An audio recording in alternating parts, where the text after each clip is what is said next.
Убаво ти е прашањето. Ако тргуваш со сега на тргувањето, тргуваме или CFD или тргуваме со options контракти.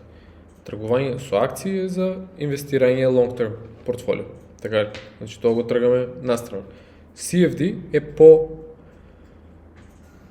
да речем, безбедна верзија. Значи имате 5x leverage, што значи тоа? За секое движење од $1, тука ви се движе 5 пати. За секое паѓање од $1, паѓа ви x 5 пати. Исто така. Значи тоа ви е купување и продавање на акции на стероиди.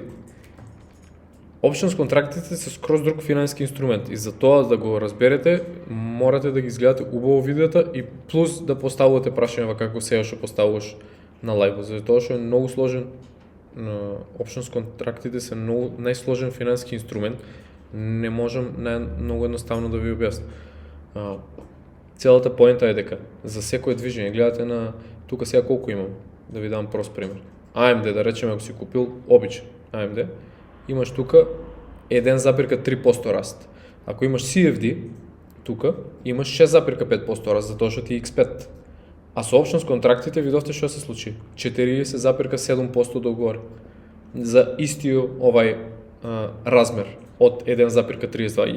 Јасно ли ви ово што ви го кажувам?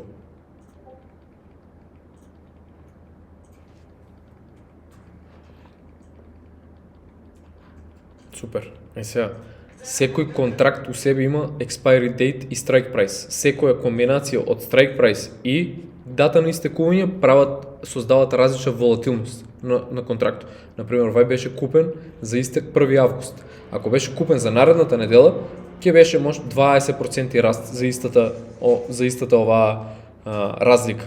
Сваќате ги елементите, нели? Има, значи, како да ви кажам, многу креативен инструмент е тоа. Секоја е различна комбинација. Пример, земете strike price 184, истек септември, може да земете 176, истек 1 август. Сите различни комбинации у себе имат различна волатилност. Има implied volatility, delta, theta decay. Тие се како најглавни.